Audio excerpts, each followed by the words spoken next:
Terima kasih Pak Kris. Saya minta izin untuk share screen supaya waktu kita nanti bisa menjadi lebih efektif.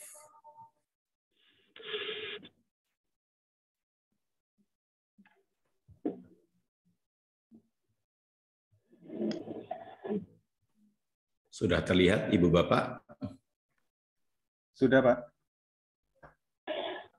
Oke, jadi malam ini saya diminta membawakan tema tentang kremasi, doa arwah, dan nyekar, yaitu tema yang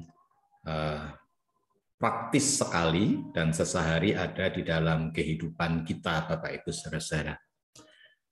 Ibu Bapak, sebelum kita bersama membaca bagian firman Tuhan yang akan kita dalami bersama, nanti kita akan melihat beberapa bagian firman Tuhan. Saya kira saya ingin memulai dengan lebih dahulu memberikan pengantar mengenai bagaimana cara pandang budaya Asia Barat Daya kuno, Semetis pada saat itu, dan juga Asia pada umumnya di sekeliling kita mengenai perlakuan terhadap orang meninggal, ya Ibu Bapak. Saya kira tidak ada yang steril dari budaya. Jadi perlakuan terhadap orang yang mati, terhadap jenazah, itu erat kaitannya dengan praksis berbudaya. Ia erat kaitannya dengan ritual-ritual tertentu dan juga erat kaitannya dengan konsep-konsep teologi tertentu. Dan karena itu Ibu Bapak, kita akan bersama-sama melihat terlebih dahulu bagaimana konsep dari pemikiran budaya Semit kuno mengenai manusia. Apa unsur dasar yang ada dalam diri manusia. Bapak Ibu saudara yang terkasih, pada umumnya masyarakat Semit kuno, yaitu meliputi berbagai wilayah di Timur Tengah ini, Bapak Ibu, Asia Barat Daya kuno ini, mempunyai konsep manusia yang terdiri dari dua. Yang pertama adalah manusia itu terdiri dari bashar. Bashar itu apa? Bashar itu adalah daging, tubuh. Dan selain terdiri dari unsur bashar, daging, tubuh, ada unsur nefes. Nefes itu nafas, suka diterjemahkan dengan roh, jiwa, dan nyawa. Nah, di dalam Alkitab, Ibu Bapak, dalam konsep Ibrani, nefes itu ada pada darah. Itu sebabnya ada larangan memakan darah, ada larangan menumpahkan darah, karena di dalam darah inilah ada nyawa, ada jiwa, ada roh. Tempatnya nyawa, jiwa, dan roh menurut konsepsi orang Asia Barat Daya kuno, termasuk orang Ibrani pada saat itu adalah di dalam darah. Barangkali ini sedikit berbeda dengan konsepsi kedokteran modern pada saat ini. Untuk menentukan orang itu mati atau orang itu hidup, kalau ilmu kedokteran modern barangkali banyak ditentukan oleh aktivitas batang otak ya. Tetapi orang-orang Yahudi Asia Barat Daya kuno melihat itu ada pada darah. Di dalam darah inilah nyawa, jiwa, dan roh itu ada. Nah, Ibu Bapak saudara-saudara, karena manusia itu terdiri dari daging, tubuh, dan roh serta jiwa. Lalu bagaimana kalau orang mati? Nah, saudara-saudara, pada umumnya orang-orang Semit menghayati bahwa pada saat orang mati, yang mati adalah tubuhnya, yang mati adalah dagingnya, basarnya. Rohnya masih tetap hidup. Hanya roh itu kemudian hidup dalam sebuah kehidupan yang lain. Ada yang mengatakan hidup kekal, ada yang mengatakan hidup di tempat yang lain. Itu budaya Semit kuno. Dan saya kira budaya ini mirip-mirip juga dengan budaya yang berkembang di Asia pada umumnya. Demikian juga yang ada di Indonesia yang biasa kita jumpai.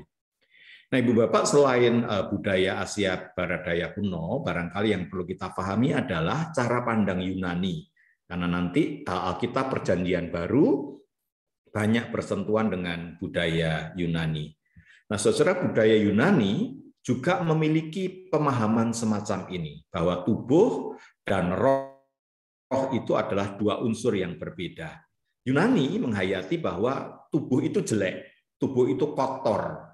Karena itu, saudara, tubuh tidak mendapat bagian dalam kehidupan yang kekal. Itu dalam pemikiran orang-orang Yunani. Yang mendapat kehidupan yang kekal, yang mulia adalah roh, jiwa, nyawa. Sehingga, saudara, orang-orang Yunani menertawakan peristiwa kebangkitan Yesus. Paulus mengatakan bagi orang Yahudi itu suatu sandungan, bagi orang Yunani salib dan kebangkitan Yesus itu adalah kebodohan. Karena apa? Karena tubuh ikut bangkit dalam kasus Tuhan Yesus. Orang Yunani tidak bisa menerima itu, karena mereka berpikiran tubuh itu hina, tubuh itu kotor. Karena itu pada saat orang mati, perlakuan terhadap tubuh nanti menjadi penting bagi orang-orang Yunani. Mereka tidak terlalu sibuk dengan perlakuan terhadap daging, tubuh, sementara konsepsi semetik yang lain tidak sama persis dengan yang Yunani itu. Nah, Ibu Bapak, pemahaman semacam ini menghasilkan beberapa sikap praksis dalam kehidupan sehari masyarakat Timur Tengah kuno.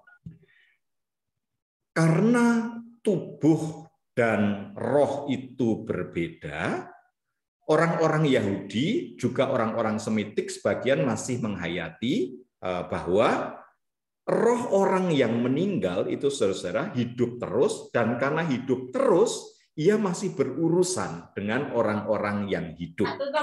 Jadi roh yang hidup itu bagi orang-orang Semit itu masih punya kuasa, sehingga dia bisa menunjukkan kekuasaannya kepada kehidupan orang-orang yang masih hidup. Dan karena itulah perlakuan terhadap jenazah orang-orang yang meninggal, tubuh orang yang meninggal, harus dipikirkan dengan baik, sebab jika tidak, maka roh yang hidup itu masih akan berurusan dengan kehidupan di duniawi. Ini pandangan umum dari masyarakat Semit. Dari situlah muncul perlakuan terhadap jenazah, bahwa jenazah orang yang meninggal kemudian diperlakukan sebaik-baiknya. Supaya apa? Supaya rohnya tidak ngamuk, supaya rohnya tidak marah. Diawetkan, dirempahi, itu yang biasa terjadi, dimumi. Maka dalam kasus Yesus, ketika Tuhan Yesus disalibkan, para perempuan juga ingin merempahi tubuh Yesus yang belum sempat dirempahi setelah diturunkan dari salib dan dimakamkan. Selain dirempahi, saudara, biasanya juga dimakamkan. Nah, pemakaman dilakukan dalam berbagai bentuk. Ada yang di gua-gua, ada juga di model-model piramid seperti di Mesir, dan berbagai bangunan yang lain. Nah, saudara, dalam kasus-kasus tertentu juga dikremasi. Biasanya kremasi ini dilakukan untuk kasus-kasus kematian di medan peperangan. Mereka yang mati dikremasi, abunya dibawa pulang dari peperangan sebagai penghormatan terhadap patriot. Begitu. Jadi budaya kremasi adalah budaya penghormatan terhadap orang yang mati di medan laga, tidak bisa dibawa pulang jenazahnya, dibawa pulang abunya. Ini budaya ini kemudian juga berkembang, terutama pada masa pemerintahan sedikit ke Eropa, ke Romawi, yang pengaruhnya besar banget di Asia Barat Daya kuno, terutama di wilayah-wilayah jajahan Romawi di Timur Tengah, saudara-saudara. Nah, Ibu Bapak, perlakuan-perlakuan ini distimulir oleh sebuah motif teologis, sehingga dalam konsep mistik, konsep Semitik kuno, saudara-saudara, terhadap roh-roh orang yang meninggal, perlakuan-perlakuan khusus terhadap roh yang meninggal ini melahirkan dua bentuk respon. Yang pertama adalah yang mempercayai bahwa roh-roh ini hidup, maka ia berhubungan dengan roh-roh yang hidup ini dengan cara menyembah. Muncullah animisme, muncullah spiritisme. Tapi ada pula yang tidak menyembah, tetapi hanya sekadar menghormati. Yang satu punya motif religius, menyembah, dan juga berinteraksi dalam konteks mempergunakan kekuatannya, sedangkan yang lain tidak dalam motif religius, tetapi dalam motif menghormati, dalam motif mengenangkan, dalam motif anamnesis. Ya. Terhadap jiwa dan roh, nyawa mereka yang sudah meninggal. Karena apa? Karena diyakini rohnya, jiwanya, nyawanya tetap hidup. Secara umum Bapak Ibu, begitu konsep berpikir Asia Barat Daya kuno pada saat itu. Nah, dari situlah Bapak Ibu saudara-saudara, kita kemudian mengenal praksis-praksis yang terjadi dalam kehidupan masyarakat saat itu terhadap orang mati. Jadi praksisnya apa saja? Ya, ada muncul praksis menenangkan roh supaya rohnya tidak ngamuk, yang hidup itu maka harus ditenangkan. Bagaimana cara menenangkannya? Jenazahnya harus diperlakukan dengan layak. Perlakuan yang layak seperti apa? Yang berlaku pada saat itu adalah dimakamkan, dikafani, dikuburkan, dirempahi. Sebagian yang lain juga dikremasi, yang mati di medan laga. Dari situ pula kemudian saudara-saudara muncul budaya ziarah kubur. Orang masih pergi ke makam-makam dalam rangka menenangkan, dalam rangka menghormati, sebagian yang lain juga dalam rangka berelasi dengan roh-roh yang masih hidup itu. Lalu juga muncul sebuah pengakuan atau keyakinan bahwa roh-roh itu masih punya kuasa. Kuasanya masih ada, karena itu bisa diakses. Dalam konteks ini maka muncullah saudara-saudara budaya berkomunikasi dengan roh-roh orang yang sudah meninggal, yang kita kenal dengan budaya spiritisme itu, saudara-saudara. Dan karena itu diperlukan mediator-mediator berupa cenayang, berupa dukun, berupa pemanggil roh, baik laki-laki maupun perempuan. Sehingga dari situ kita bisa memahami dari konsep berpikir tentang manusia, dari tubuh dan roh, rohnya masih hidup, masih berdaya, maka secara umum muncul praksis-praksis praktek hidup semacam ini dalam kehidupan masyarakat Asia Barat Daya kuno yang menjadi konteks penulisan Alkitab kita. Nah, Bapak Ibu, sekarang mari kita melihat lebih dalam apa kata Alkitab tentang kremasi. Apa kata Alkitab tentang proses perabuan. Bapak Ibu saudara-saudara, sesungguhnya di dalam Alkitab tidak ada sebuah pengajaran yang cukup jelas tentang kremasi. Tidak ada sebuah pengajaran yang cukup jelas tentang kremasi. Yang ada larangan terhadap pembakaran manusia untuk korban berhala.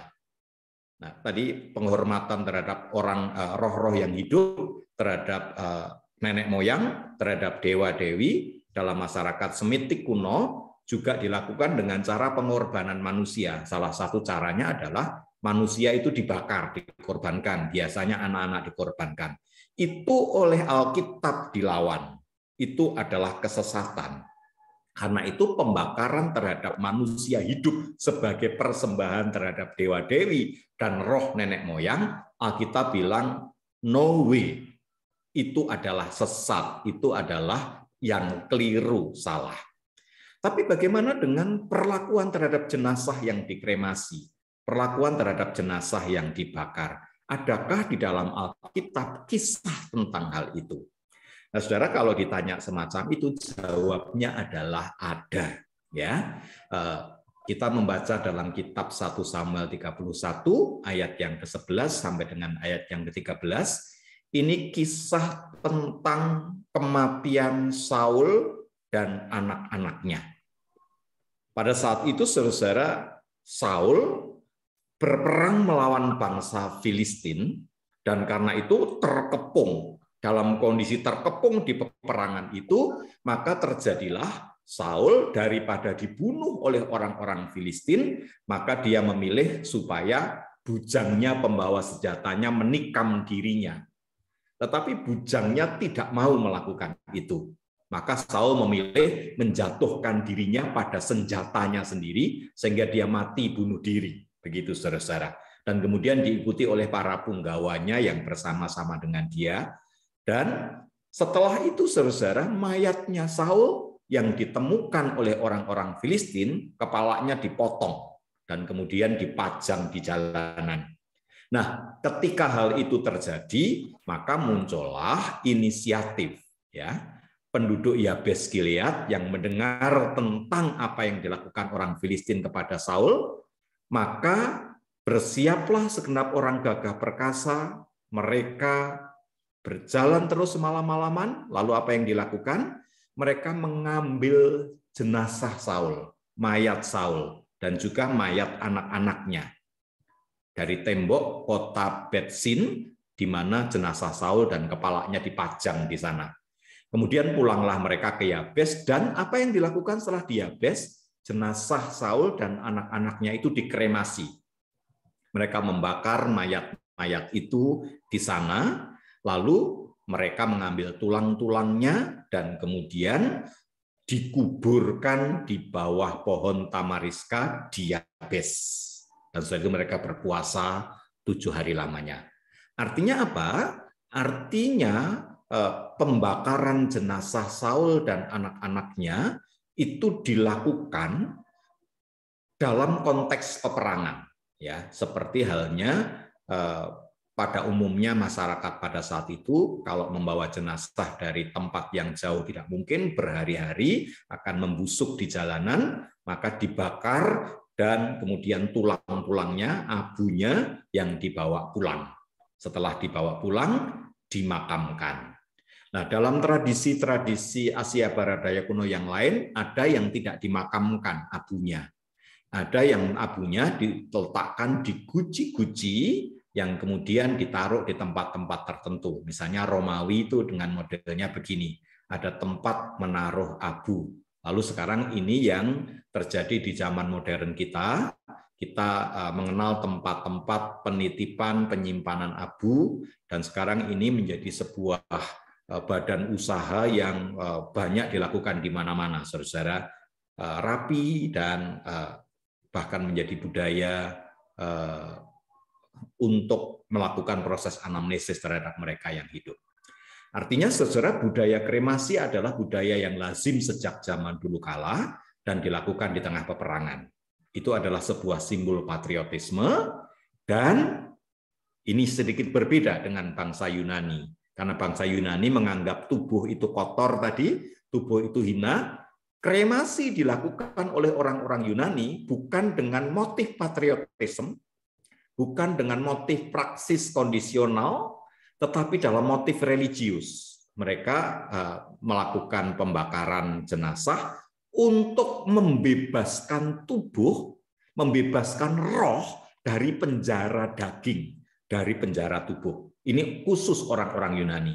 Nanti pada akhirnya ini mempengaruhi aliran Kristen Gnostik, ya, orang-orang Kristen Gnostik yang banyak bertentangan dengan Rasul Paulus itu punya ajaran bahwa tubuh itu mulia, roh itu mulia,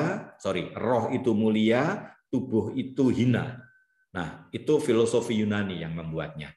Nah, orang-orang Yunani melakukan proses kremasi dengan motivasi religius, sedangkan budaya Semit pada saat itu banyak yang melakukan kremasi selain dengan penghargaan terhadap yang bersangkutan, tapi motifnya adalah motif situasional, kondisional, suasana peperangan, dan penghargaan terhadap para patriot. Sehingga dengan begitu, saudara-saudara, secara umum sesungguhnya budaya kremasi cukup lazim di Timur Tengah pada saat itu.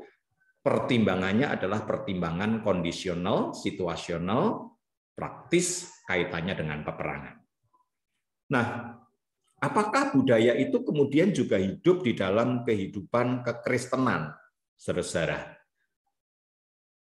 Jadi kalau kita lihat hal ini, kita bisa melihat bahwa di dalam Alkitab ada kisah pemakaman, ada kisah kremasi, Tidak ada ajaran khusus apakah orang mati harus dimakamkan, dikuburkan, atau boleh dikremasi. Sehingga kalau menyikapi kremasi, saudara, tidak ada larangan kremasi.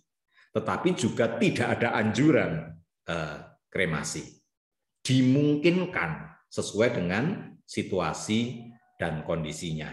Nah, mungkin kalau kondisi kita pada saat ini bukan lagi kondisi peperangan, tetapi kondisi ini tanah makam mulai langka, banyak digusur, tidak praktis, lalu pertimbangan kondisional banyak dipertimbangkan oleh gereja pada saat ini untuk melakukan kremasi. Nah, Ibu Bapak, saudara-saudara, itu tentang kremasi. Lalu yang menjadi persoalan adalah bagaimana dengan abu jenazahnya? Ada berbagai sikap, saudara-saudara.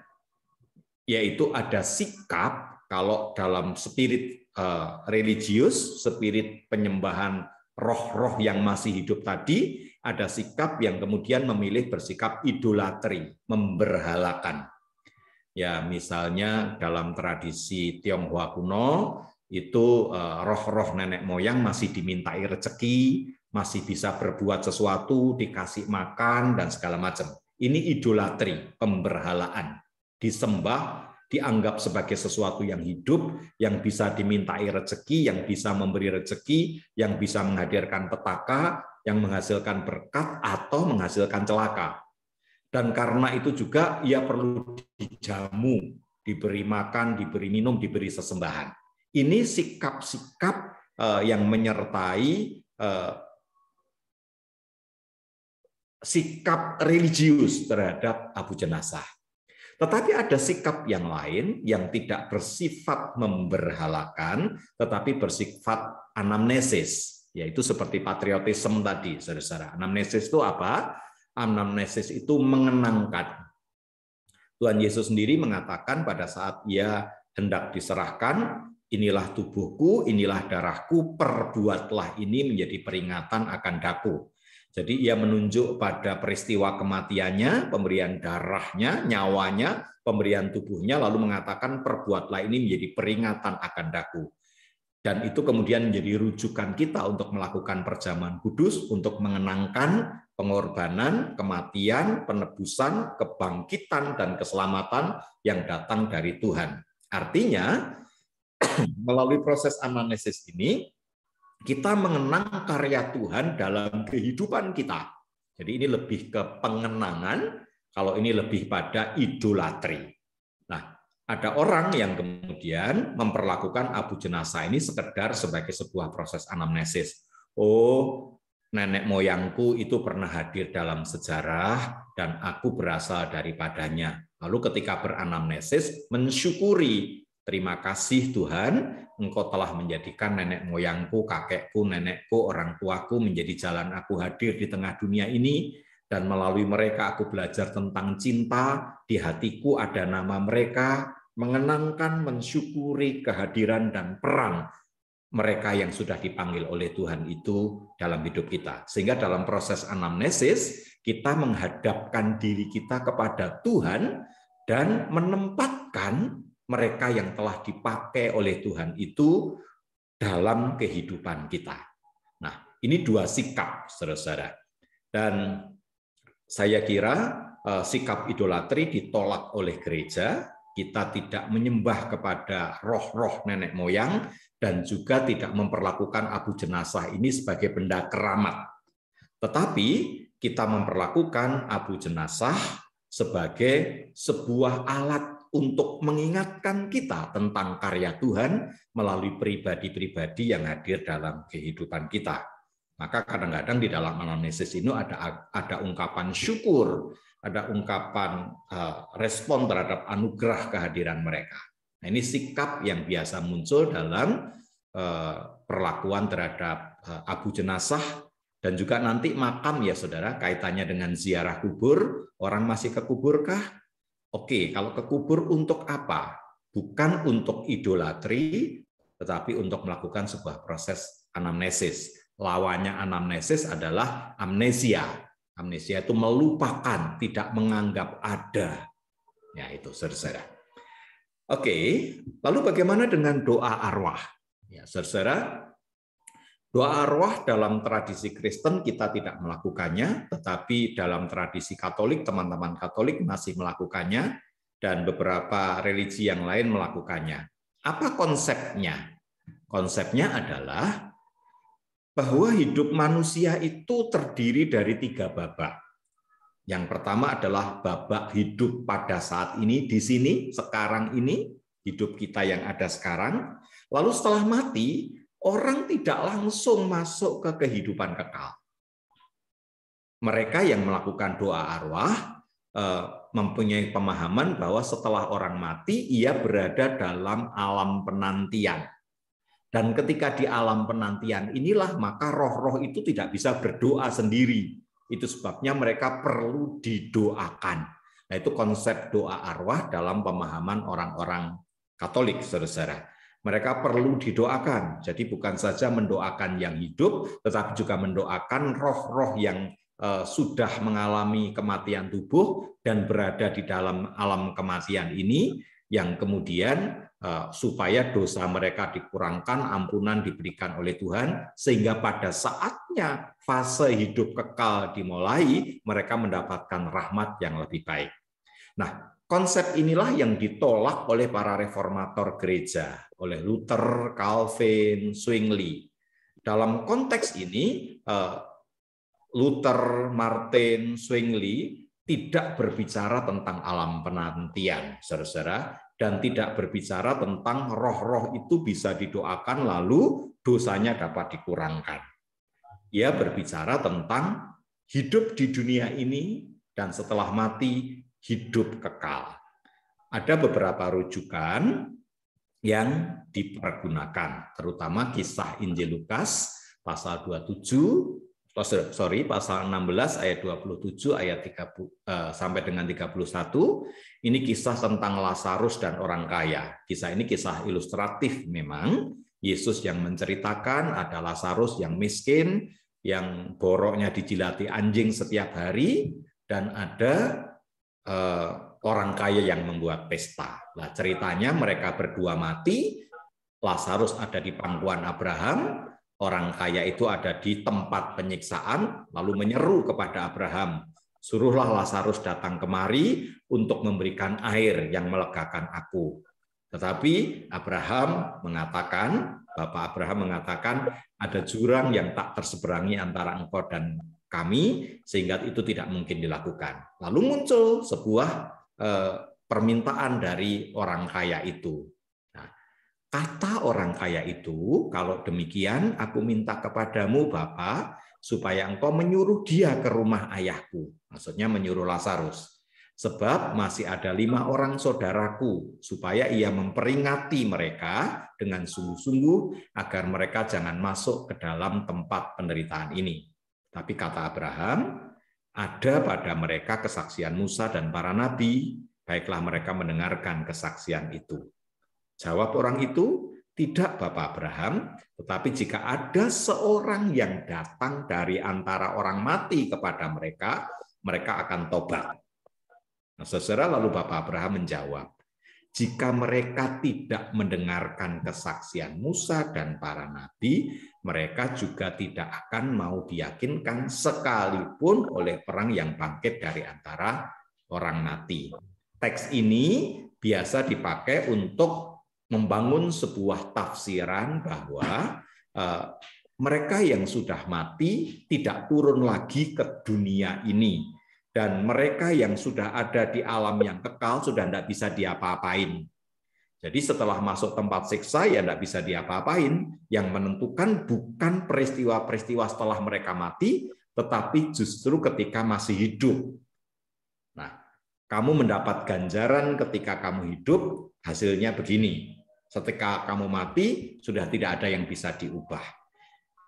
Saudara-saudara, teks lain yang juga sering dipakai untuk merujuk bahwa alam penantian itu tidak perlu digumulkan seperti orang membangun teologi doa arwah adalah perkataan Tuhan Yesus kepada para penyamun, terutama pada penyamun yang ada di sebelah salibnya ketika ia mengatakan bahwa Yesus, ingatlah akan aku apabila engkau datang sebagai Raja. Apa kata Tuhan Yesus? Nah, pernyataan itu dilakukan oleh si penyamun itu saudara di ujung-ujung kematiannya. Setelah ini dia akan mati. Jelang ajal itulah kemudian ia berseru begini, dan Yesus menjawab kepadanya, aku berkata kepadamu, sesungguhnya hari ini juga, bukan besok, bukan lusa, bukan setelah alam penantian, hari ini juga engkau akan ada bersama-sama dengan aku di dalam Firdaus. Ayat ini suka dipakai untuk menguatkan sebuah pemahaman bahwa setelah orang mati, ya langsung tidak ada lagi alam penantian. Nah, saudara. Sementara ada ayat yang lain yang juga digunakan untuk menguatkan doa arwah, misalnya di surat Petrus yang berbicara tentang penginjilan terhadap orang-orang mati. Nah, itu konteksnya sebenarnya pertanyaan. Kalau orang belum mengenal Kristus lalu mati sebelum Kristus datang, bagaimana? Apakah mereka akan diselamatkan atau tidak akan diselamatkan? Lalu muncul sebuah pernyataan bahwa mereka pun terakses oleh cara Tuhan. Maka muncul penginjilan kepada orang-orang mati. Bahasanya begitu, saudara. Tuhan punya cara untuk hadir, untuk memperlakukan mereka sebelum mereka hidup, sebelum Kristus yang hidup di dunia ini. Pasti ada cara-cara yang dengan kemahakuasaan Tuhan akan mengakses mereka. Tapi itu tidak mau berbicara tentang roh-roh di alam penantian. Nah, Ibu Bapak, yang sangat menjadi polemik kemudian adalah bacaan 1 Samuel 28 ayat 7, 11 sampai 18, yakni praksis spiritisme yang dilakukan oleh Saul memanggil rohnya Samuel. Ya, pada saat itu Samuel sudah meninggal, lalu Saul dikepung Filistin tadi, saudara. Dalam frustrasinya, kemudian Saul meminta supaya dipanggilkan pemanggil arwah, mediator, cenayang. Di-endorse, maka ditemukanlah seorang perempuan untuk memanggil arwah. 1 Samuel 28 ayat 7 mengatakan, lalu berkatalah Saul kepada para pegawainya, carilah bagiku seorang perempuan yang sanggup memanggil arwah. Maka aku hendak pergi kepadanya dan meminta petunjuk kepadanya. Para pegawainya menjawab dia, di Endor ada seorang perempuan yang sanggup memanggil arwah. Ini di ayat 7. Lalu setelah perempuan itu dipanggil, ketemu, bernegosiasi, perempuan itu bertanya, siapa yang harus kupanggil supaya muncul kepadamu? Saul mengatakan, panggillah Samuel supaya ia muncul kepadaku. Ketika perempuan itu melihat Samuel, berteriaklah ia dengan suara nyaring.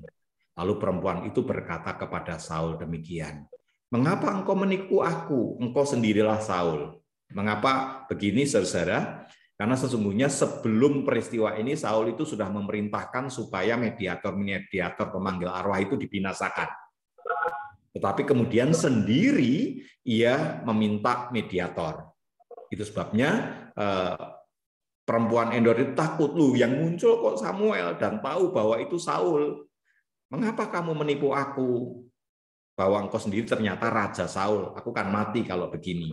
Nah, Saul menjawab, jangan takut, tapi apa yang kau lihat? Perempuan itu menjawab Saul, aku melihat sesuatu yang ilahi muncul dari dalam bumi. Jadi manggil arwah, lalu setelah dipanggil arwahnya, ini dikatakan aku melihat sesuatu yang ilahi. Bapak Ibu coba perhatikan, dia diminta memanggil Samuel, rohnya Samuel.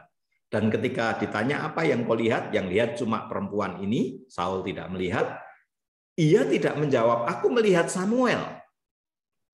Saya kira Samuel adalah tokoh yang sangat terkenal pada saat itu, pada masa Saul sebelum ia mati. Kata sesuatu yang ilahi kemudian oleh Saul dimaknai itu adalah Samuel. Ya, kemudian bertanyalah ia kepada perempuan itu, bagaimana rupanya? Jawabnya, ada seorang tua muncul berselubungkan jubah. Maka ketahuilah Saul bahwa itulah Samuel. Jadi ini tafsirannya Saul bahwa itu adalah arwahnya Samuel. Lalu berlututlah ia dengan mukanya sampai ke tanah dan sujud menyembah. Nah, Ibu Bapak, kata sesuatu yang ilahi ini diterjemahkan dari bahasa Ibrani Elohim, saudara-saudara, yang sesungguhnya artinya Allah Raja Semesta. Elohim itu. Jadi agaknya yang dipanggil rohnya Samuel, tapi yang muncul adalah Tuhan, gitu, bukan rohnya Samuel. Tuhan yang muncul inilah yang kemudian dianggap oleh Saul sebagai Samuel, karena aku melihat sesuatu yang ilahi. Ini diterjemahkan dari kata Elohim. Elohim itu artinya Allah Sang Raja Semesta. Juga suka dikatakan Allah Sang Pencipta Semesta. Kadang-kadang diterjemahkan Allah Sang Maha Kuasa dan Maha Pencemburu. Itu, saudara. Dan konteksnya apa? Menarik kalau kita lihat di sini. Konteksnya ketika Saul sebelumnya diperingatkan oleh Samuel, pada saat Samuel masih hidup untuk berbalik kepada Tuhan, Saul tidak mendengarkan. Sekarang ketika Samuel sudah mati, dia minta dipanggilkan rohnya Samuel, yang muncul Tuhan sendiri, yang kemudian menyapa Saul, yang oleh Saul dihayati sebagai Samuel, dimengerti sebagai Samuel. Nah, Bapak Ibu, tentang hal ini ada tafsiran lain. Ada yang mengatakan itu bukan rohnya Samuel, tapi itu rohnya iblis, rohnya setan. Saya kira tafsiran itu terlalu ngaco, karena tidak memperhatikan bahwa kata yang dipakai oleh penulis surat 1 Samuel adalah Elohim, ya. Elohim, bukan setan, bukan roh jahat, tetapi Elohim. Elohim itu artinya ya Allah sendiri. Allah sendiri yang menjumpai Saul dan berbicara kepada Saul. Dan karena itu kita bisa mengerti dalam konsep inilah maka Allah bicara kepada Saul yang oleh Saul dipahami sebagai Samuel.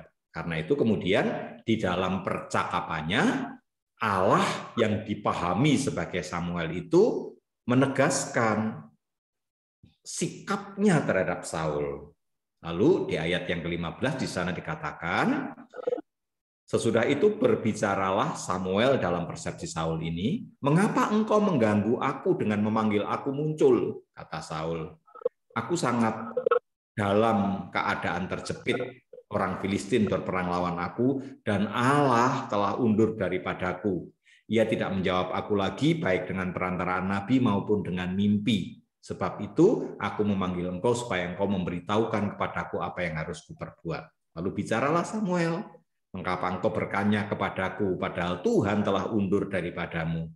Anda perhatikan di sini dipakai Tuhan huruf besar, dari kata Elohim berpindah menjadi Yahweh, ya saudara. Dan ia sudah menjadi musuhmu. Lalu Yahweh telah melakukan kepadamu seperti yang difirmankannya dengan perantaraanku, yakni Tuhan Yahweh telah mengoyak kerajaan dari tanganmu dan telah memberikan kepada orang lain. Intinya apa yang diberitakan oleh Samuel pada saat ia hidup, bahwa Tuhan menolak Saul dan sudah mengundurkan diri dari Saul, sekarang ditegaskan ulang. Dari kehadiran sosok yang dianggap oleh Saul sebagai Samuel, tetapi yang disebut dengan sebutan Elohim. Saudara-saudara. Nah, Ibu Bapak, itu mengenai doa arwah. Sehingga dengan demikian kita dapat mengatakan di dalam Alkitab pemanggilan arwah, mendoakan arwah maupun memanggil arwah, tidak ada sebuah ajaran yang mengajarkan kita tentang hal itu. Bagian-bagian Alkitab itu menjadi rujukan kita untuk memahami tentang hal itu. Bagaimana dengan ziarah kubur dan nyekar? Nah, ini kaitannya dengan prinsip-prinsip mengenai pemahaman Alkitab kita tentang bagaimana orang hidup dan bagaimana orang mati. Tidak ada lagi dunia penantian, tetapi ia berada dalam kekekalan setelah kematian. Apakah dimungkinkan kita pergi ke kubur? Oh, saudara, kalau kita lihat dalam tradisi kekristenan perdana, akrab sekali sembahyang di kuburan. Bukan karena mereka menyembahyangi roh-roh, bukan karena mereka melakukan anamnesis, tetapi karena penganiayaan. Dalam perjalanan umat Kristen perdana, karena penganiayaan terhadap umat-umat Kristen, maka mereka beribadahnya di kuburan-kuburan, di katakombe semacam ini, saudara. Ini salah satu gambar katakombe kuno. Lubang-lubang ini adalah tempat mayat, saudara, tempat jenazah. Nah, mereka supaya tidak tertangkap oleh tentara Romawi yang menganiaya, maka sembahyangnya di kuburan-kuburan semacam ini. Sehingga kuburan sebagai lokus sembahyang itu biasa dalam kekristenan perdana. Tetapi mereka di kuburan bukan untuk berkomunikasi dengan roh-roh, bukan pula untuk melakukan anamnesis terhadap jenazah-jenazah, melainkan menyembah Tuhan karena tidak ada tempat yang dapat dipilih secara aman kecuali kuburan. Mereka menyembah Allah, tetapi dikelilingi oleh suasana kuburan dan banyak jenazah, ya. Jenazahnya ditaruh di katakombe semacam ini. Ini makamnya Asia Barat Daya kuno pada saat itu. Nah, Ibu Bapak Saudara, dengan demikian ziarah kubur sesungguhnya tidak ada ajaran yang eksplisit mengajarkan, namun juga tidak ada ajaran yang secara eksplisit melarang. Apakah dimungkinkan kita melakukan ziarah kubur? Oh, dimungkinkan. Apakah dimungkinkan kita nyekar? Sangat dimungkinkan. Tapi isinya bukan lagi isi spiritisme, menyembah terhadap roh-roh nenek moyang atau mendoakan yang sudah meninggal. Bukan. Tetapi kita melakukan anamnesis, ya, bahwa di sini ada makam orang-orang yang mencintai kita dan kita cintai dalam kehidupan kita. Orang-orang yang telah dipakai oleh Tuhan untuk memelihara hidup kita waktu kita kecil. Orang-orang yang dipakai oleh Tuhan mengajarkan kita tentang artinya cinta, tentang artinya hidup, tentang artinya bela rasa, tentang artinya tanggung jawab, tentang artinya kehidupan yang bermakna. Mereka pernah dipakai oleh Tuhan hadir, sehingga ketika kita melakukan ziarah kubur, kita bersyukur, berdoa kepada Tuhan mengenai sejarah. Ya, bersyukur, terima kasih untuk kehadiran mereka, bahwa mereka aman di tangan Tuhan yang kekal. Kalau mereka percaya pada Kristus dalam hidupnya, seperti ajaran iman Kristen kita, sehingga di kubur itu sebenarnya lebih banyak beranamnesis, ya, mengenangkan peristiwa-peristiwa hidup dan menghidupkan cinta kasih yang pernah diajarkan kepada kita. Sehingga di sana kita bersyukur kepada Tuhan, berelasi dengan Tuhan, menghargai sejarah kehidupan. Dimungkinkan, dan tentu saja ini adalah monumen, ya. Kuburan itu kan sebenarnya sebuah monumen. Monumen apa? Bukan monumen hadirnya roh, tetapi monumen anugerah. Tuhan pernah menganugerahkan.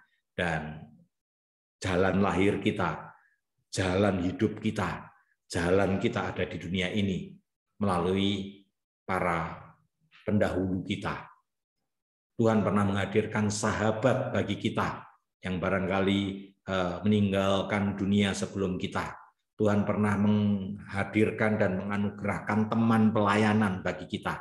Mereka yang terelasi secara personal dengan kita. Sehingga ziarah kubur, nyekar, dan sebagainya tetap bisa dilakukan justru untuk menghargai kehidupan yang Tuhan anugerahkan kepada kita melalui mereka yang pernah Tuhan pakai. Jadi tidak berelasi dengan roh-roh, tidak mendoakan tubuhnya juga, tetapi kita berelasi dengan Tuhan.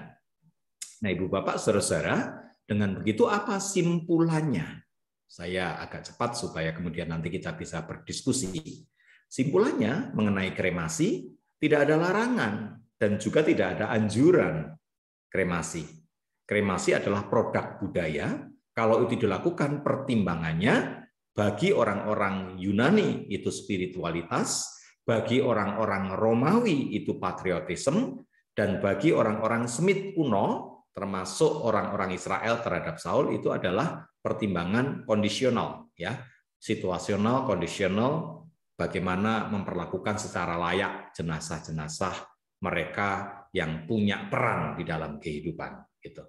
Yang kedua, bagaimana sikap dan terhadap praksis peringatan-peringatan kematian dari abu jenazah, lalu kemudian ziarah kubur, nyekar, bisa kita laksanakan, tetapi konsepnya adalah anamnesis. Ya, jadi bukan spiritism, tetapi anamnesis. Dan yang paling penting untuk kita pahami, bagaimana nih kalau ada orang masih 3 harian, 7 harian, lalu 40 harian, ditepat-tepatkan pada hari H, hitungan 3 hari, 7 hari, 40 hari, 100 hari. Dalam konsep budaya Timur Tengah ada hitung-hitungan itu, dalam konsep budaya kita di Jawa ini juga ada hitung-hitungan itu, yang melatar belakanginya adalah konsepsi spiritisme. Dipikirkan rohnya masih ada, belum pergi, dan segala macam. Nah, saudara-saudara, kalau pertemuan-pertemuan pasca pemakaman itu dilakukan dalam pemahaman spiritisme, itu Alkitab tidak ajarkan kepada kita. Tetapi apakah dimungkinkan ada pertemuan-pertemuan setelah pemakaman? Oh saudara, dari aspek psikologis sangat dibutuhkan. Karena itu gereja perlu memberi perhatian, pelayanan penghiburan, pelayanan kedukaan pasca pemakaman. Kapan toh terasanya orang-orang yang kita cintai itu meninggalkan kita? Bukan pada saat peristiwa duka kan saudara? Kalau lagi di rumah duka orang masih banyak datang, setelah dimakamkan, semua sudah pergi, keluarga sudah pulang semua, beberapa hari kemudian itu terasa kosong biasanya, kita kehilangan. Di situ orang membutuhkan penghiburan. Maka pertemuan-pertemuan yang agak ajak untuk menemani supaya dia tidak merasa kosong menjadi penting. Orang bertanya, Pak, 3 hari boleh enggak? Saya mengatakan ya boleh, kenapa enggak? Asal tidak dihayati bahwa itu spiritisme, rohnya masih di sini, enggak. Bahwa dalam 3 hari itu dia perlu ditemani, dia kesepian. Kadang-kadang saudara, kalau itu tidak terlayani dengan baik, muncul yang namanya kedukaan tertunda. Kedukaan tertunda itu apa, saudara-saudara? Itu rasa berduka cita yang tidak hilang-hilang. Seringkali terjadi, oh jam sekian biasanya dia minum teh di meja makan, masih disediain tehnya. Dan itu dukanya muncul, saudara. Oh jam sekian biasanya dia pulang, ditunggu di depan pintu sambil dilihat diharapkan pulang. Ada banyak pelayanan kedukaan yang dibutuhkan setelah pemakaman. Maka gereja perlu memikirkan pelayanan kedukaan pasca pemakaman justru secara lebih intens. Jadi kalau mau pakai budaya pertemu reguler, 2 hari, 4 hari, 5 hari, ya silahkan. Tidak ada rumus pastinya. Kalau mau ditemukan 7 hari, boleh enggak? Asal tidak dihayati spiritisme, ya why not gitu ya, saudara ya. Yang jelas fokusnya adalah bagaimana mendampingi mereka yang berduka dan mengajak yang berduka ini menemukan rahmat Tuhan di tengah-tengah rasa dukanya. Nah itu. Mensyukuri atau berdamai dengan pengalaman, lalu memindahkan fokus dukanya menjadi sebuah penerimaan. Ada fase-fase kan kalau orang berduka, saudara, dari fase kaget, lalu menyangkal, menolak, kok meninggal apa iya gitu. Dari fase menangkal, menolak, ke fase menyalahkan diri, lalu berandai-andai. Seandainya waktu itu saya nemani, seandainya begini begitu mungkin nggak kejadian gitu ya. Setelah fase berandai-andai, fase menolak, fase menyangkal, lalu kemudian baru fase penerimaan. Dan itu butuh waktu yang panjang biasanya semacam itu. Oke, saya berhenti sampai di sini dulu sebagai sebuah pemicu percakapan karena ini hal yang praktis, tentu pengalaman lapangan banyak.